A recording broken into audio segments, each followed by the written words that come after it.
Everybody, welcome to the Columbus Wired post-game recap. I'm Andy Evans. I'm Sam Fahmi. And here we are at the end, the finale, the conclusion of the 2023 Ohio State spring game. And Sam, let's just get into it. Did we learn anything today? Honestly. No. Okay. No, we didn't. We right. did see some glimpses of some cool things. As you know, it's hard to come into the spring game with expectations, but we thought that the defense would be better than the offense, and that is exactly what happened. Final score, 40-31. And actually, they had a big gap throughout the game, and the offense finally kind of brought it back together like towards the the quarter, end. But when Archie Griffin runs for a touchdown there you go. In the spring game, you know good things. I wonder if they were told not to hard tackle him.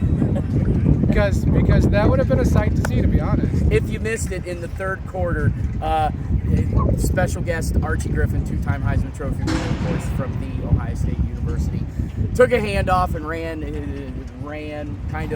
kind of jogged about 30-some yards into the end zone. He doesn't need to run. He has two Heismans. You're right. Yeah, I mean, he did enough running on this field back in his days as it was. But a cool thing to see. But nonetheless, you were saying, when the defense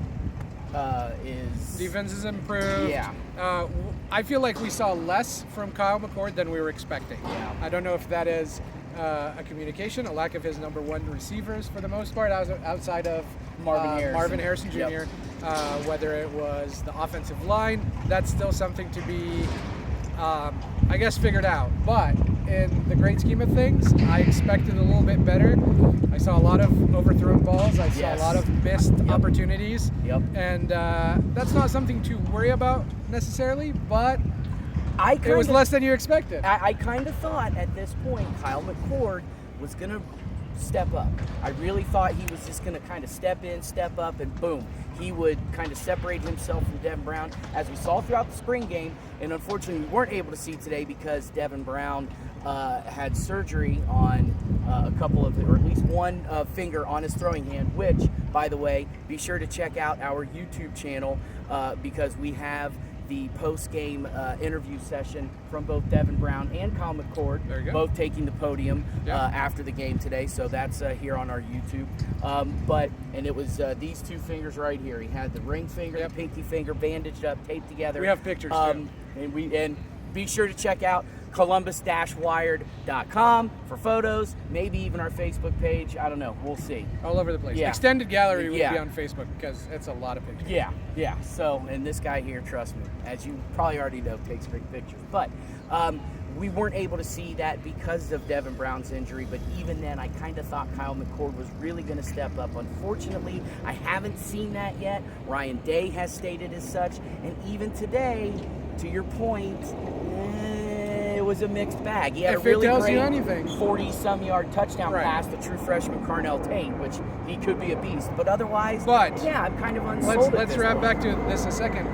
It was a great touchdown pass that took place in the fourth quarter, which means that Kyle McCord was playing in the spring game until the fourth quarter. Yeah. That should tell you about how much Ryan Day felt his need to get more reps, to get some stuff figured out throughout the game as the game went on. And there were glimpses of this can be really good, especially throws to Marvin Harrison Jr., but also Marvin Harrison Jr. can make a lot out of a little. He has that make you athletic look ability. better. He can do that. So that was really kind of my takeaway. I felt that the corners and the safeties actually looked really good.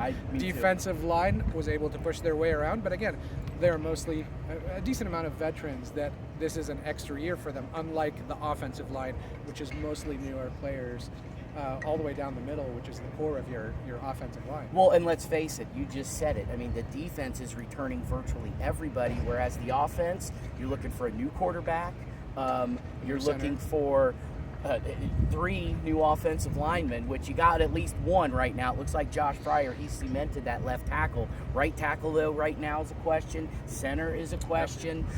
So, you've got a couple of open spots where it's like, and even then, Josh Fryer, I mean, he only started one game last year. Yeah. Now, I believe he played in almost all of them, primarily mop-up duty.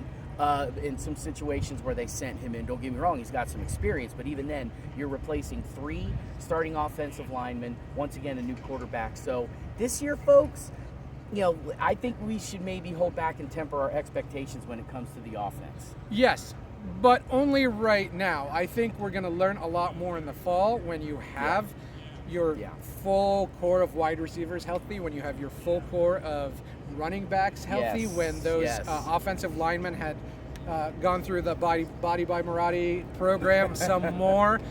So don't freak out. Though I know as fans of any sport, we tend to freak out about our team. But don't freak out. There is some good things happening, but they're going to take some time to build up. Also, don't forget that Ryan Day, while he was in there in the huddles kind of talking about things, this is still going to be a Brian Hartline offense that is going to take some adjustment to on everybody's part. Now, so those are a lot of things that are happening all at the same time that might delay that progress that you're expecting a little bit. Interesting you bring that aspect up, because after the game, Ryan Day, of course, took to the podium and for about 10-15 minutes was asked some questions, one of them being the offensive play calling. And as we know, Ryan Day has pretty much been like, even though, he's got an offensive coordinator and has had one in years with Kevin Wilson, it's still pretty much Ryan Day that's been calling the play.